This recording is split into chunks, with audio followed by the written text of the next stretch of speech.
Matheus Ribeiro, boa tarde. Gostaria de saber de você quem foi que teve a ideia, né? Inclusive uma ideia brilhante, que fechou o grupo. Se alguém foi do quarto de alguém, bater um por um, para a gente ter que resolver aqui. Vamos resolver hoje nesse jogo contra o Santos. Partiu daqui essa ideia, foi lá, como é que surgiu para vencer e convencer naquela casa cheia que estava a Vila? Vocês decidiram quando que resolvia ali, Matheus, boa tarde. Boa tarde. Na verdade não teve esse tipo de conversa. Todos os jogos naquele momento que a gente estava eram importantes e a gente buscava a vitória. Felizmente não vinha acontecendo. A gente podia ter decidido muito antes essa situação toda. Acabou que era para ser na Vila Belmiro, na festa deles. A gente foi muito feliz nesse jogo. Eu acho que na Série B, duvidar, um dos nossos melhores jogos. E a gente conseguiu vencer e livrar a equipe do rebaixamento, que foi um momento muito importante e muito feliz para todos nós. Matheus, boa tarde. Olhando nesse momento, né, de reta final do campeonato, com a situação resolvida depois de tanto, né, problemas, sufoco, fazendo uma análise individual do seu trabalho, daquilo que foi o ano, como é que você analisa isso? Principalmente, eu acho que nessa reta final, onde você teve muitas oportunidades de até jogar mais tempo, né, do que você vinha jogando. Sim. Como é que foi o ano para você individualmente? Olha, boa tarde. Individualmente foi um ano que eu joguei menos. O companheiro da minha posição ainda fez um ano maravilhoso. Na minha opinião, acho que o nosso jogador mais regular. Mas em nenhum momento eu deixei de trabalhar e aí acabou aparecendo oportunidade tanto na direita quanto na esquerda. Consegui jogar alguns jogos. Sumei algumas partidas, claro, com minutagem menor. Mas não é porque eu não joguei que eu deixei de me sentir importante para o grupo. Então, quando você trabalha certo e aparece a oportunidade, você acaba conseguindo corresponder. E foi isso que eu fiz durante o ano e fui muito feliz em poder ajudar. Matheus Ribeiro, boa tarde. Quero parabenizar todo o Clube de Regatão do Brasil pela temporada. Em especial, a sua participação foi incrível durante toda a competição. Equívocos e dificuldades para o torcedor podem até acontecer, mas o que dizer para toda a torcida regatiana que não caiu e permaneceu na Série B? Boa tarde. Na verdade, a gente sabia que os objetivos do torcedor não eram esses. Também não eram nossos objetivos brigar até o final por uma questão de rebaixamento. Pela montagem do grupo, pelo primeiro semestre que a gente teve, a gente conseguiu competir de igual para igual com equipes grandes do futebol brasileiro. Por exemplo, Fortaleza, que conquistou vaga direta para a Libertadores. A gente fez jogos bons contra eles e a gente não queria isso para a gente. O torcedor também não, a gente sabe, a gente é cobrado por isso, e a gente sabe que ficou devendo. Mas o que nos restou no final do ano foi essa briga. E nós estávamos muito incomodados. E depois conseguimos vencer o Santos lá com esse sentimento de alívio e a gente agradece o torcedor pelo apoio do ano inteiro. A gente sabe as críticas são normais, a cobrança é normal para um clube do tamanho do CRB, mas a gente sabe que ficou devendo e a gente espera daqui para frente que o clube consiga alcançar voos maiores dentro das competições. Fala, Matheus, tudo bem? Boa tarde. Você falou em alívio, né? E você e os companheiros evidentemente estão mais aliviados. E desde que você chegou aqui, você não foi ainda pro gol, né? Porque não precisou, mas nas outras posições, praticamente todas você jogou.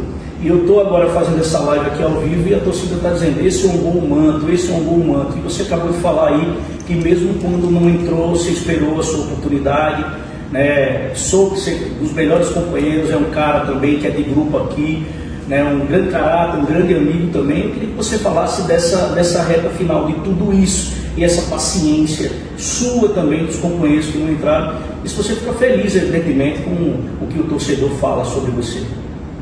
Boa tarde a todos os torcedores que estão ao vivo aí. Na verdade, é a alegria imensa de poder contribuir. Eu acho que a gente não veste a camisa do CRB só quando entra em campo, só nos 90 minutos.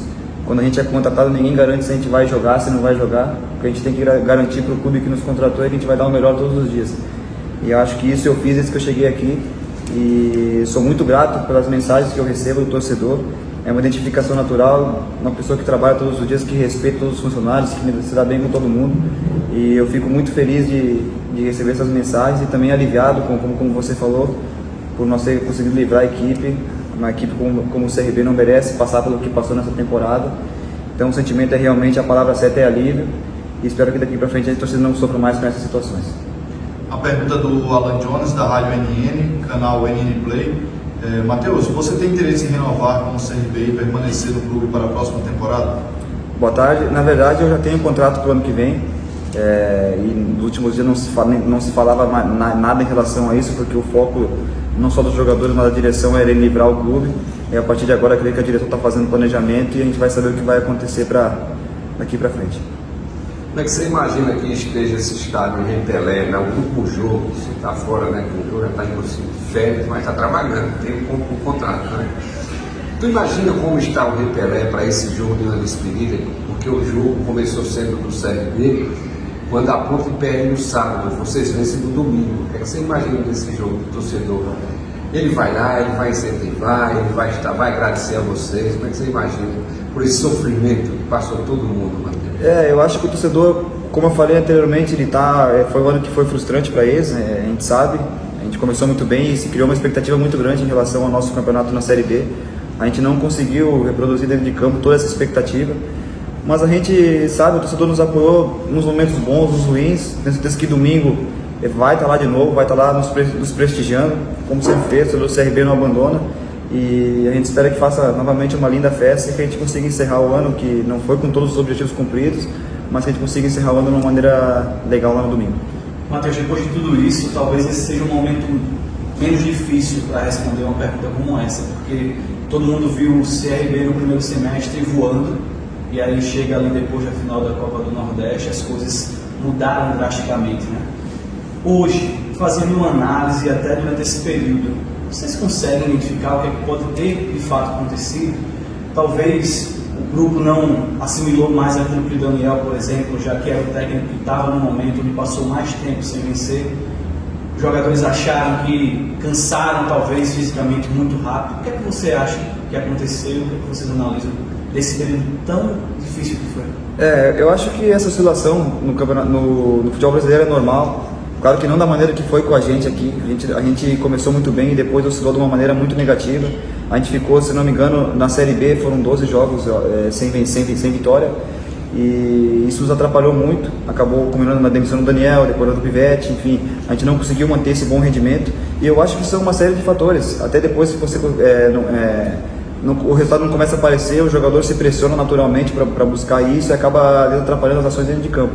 E o menos mal que no final a gente conseguiu livrar, depois de todos esses percalços, 12 jogos sem vencer, a gente ficava na zona, entrava, torcia para os outros resultados, acabou que no final a gente torceu, a Ponte Preta acabou perdendo para o Sport, a gente conseguiu lá vencer o Santos e conseguir livrar, que acabou sendo o objetivo final do ano. Fernando Antônio, Animais do Sul, quero agradecer a pergunta do Ricardo, meu colega da Gazeta, mas eu tenho sim uma luz a respeito da pergunta dele. Acredito eu que foi o pênalti que o Anselmo Ramon perdeu. Depois daquele pênalti, ele não conseguiu mais marcar tantos gols como ele vinha fazendo, deu essa assistência contra o Santos. Até que ponto você, Matheus Ribeiro, pode falar do Anselmo aqui pra gente na coletiva? Anselmo, eu sou suspeito em falar porque é um amigo pessoal, uma pessoa que eu conheço há 4 anos, a gente jogou junto na Chapecoense, a gente foi campeão junto lá. E é um cara que todo mundo respeita, é um cara que ajuda muito a gente durante o nosso trabalho. A questão do pênalti é muito normal, qualquer um poderia errar ali. Eu acho que é o único cara que tinha costa para segurar toda essa pressão. Se fosse talvez outros jogadores no lugar dele, não ia suportar o que ele suportou depois daquele dia. Ele tem história no futebol e conseguiu sustentar, nos ajudou muito. Ele foi um dos jogadores um dos artilheiros da competição. Então, assim, nos ajudou, é um cara importantíssimo, um líder, uma referência para todos nós aqui dentro. Só nos ajudou e a questão do pênalti é muito natural, porque um podia ter errado, foi com ele e vida que segue. O Matheus Cedo é um dos jogadores que acompanha, né, rede social, né, a gente se fala também. Como é que você está vendo aí, né, o pós-campo, né? Nunca houve, né, desde que eu cubro o CRB, uma eleição ou reeleição tão acirrada, só houve aclamação. Vocês estão acompanhando esse processo? Isso reflete em vocês. Eu queria aproveitar a oportunidade também, já que essa praticamente é a última coletiva do ano, para você falar, né, dessa fase, infelizmente, do futebol paulista, né? Só 2 agora na Série B, o futebol paulista, que é o grande centro do futebol brasileiro, só pode ter aí 2 representantes do Campeonato Brasileiro da Série B. O CRB rebaixou logo 2, a Ponte Preta e o Ituano, um jogo só. Em relação ao futebol paulista, eu acho que normal, as equipes às vezes não têm um bom planejamento e acabam culminando nisso. Eu acho que se fizer um comparativo, claro, eles estão num centro que é mais visado, mas o CRB era um time que não merecia cair, pelas coisas que fazem, pela estrutura que a direção nos oferece, e as equipes que acabaram caindo talvez não fizeram por merecer. Então, quanto a isso, bem tranquilo. E sobre as eleições, a gente estava totalmente focado dentro de campo. era um assunto que internamente não nos afetou, porque a nossa preocupação era em livrar o CRB. Depois, o que vai acontecer nas eleições não cabe a nós, a gente não tem poder nenhum em relação a isso. A gente torce para que se resolva da melhor maneira e vida que segue para o clube. Então a gente aguarda aí para ver o desfecho, mas internamente não interferiu nada, a direção soube blindar muito bem esse assunto e graças a Deus nós conseguimos o nosso objetivo final e agora a gente aguarda para ver o que vai acontecer. E nessa situação que o CRB passou, essas dificuldades todas, isso acontece no mundo da bola. O futebol é assim. Você já disse que tem contrato até a próxima, mais uma temporada aqui no CRB, mas pelo que está se comentando, reformulando, você deve voltar e não encontra muita gente aqui nesse grupo. Isso faz parte da mundo da bola, até pelo momento que o CRB viveu, dessa reformulação, os companheiros teus vão para outros clubes, enfim, como é que está observando? Como eu falei antes, internamente não foi conversado nada sobre isso. O foco do clube, e não só da direção e de nós jogadores, era em livrar o clube dessa situação. E ter contrato também é relativo. Se em algum momento a direção achar que não conta mais com qualquer um de nós, a gente senta, conversa, que é uma relação muito tranquila entre nós e a diretoria. O importante é que a gente conseguiu manter o clube na Série B, onde a gente encontrou. A partir de agora, com certeza, tem pessoas responsáveis tomando conta dessa situação. O André chegou aí, com o professor Hélio, enfim, com a comissão técnica, e vão decidir o melhor para todo mundo, como eles querem conduzir. E a partir daí a gente vai ser informado e vamos ver o que vai acontecer para o ano que vem.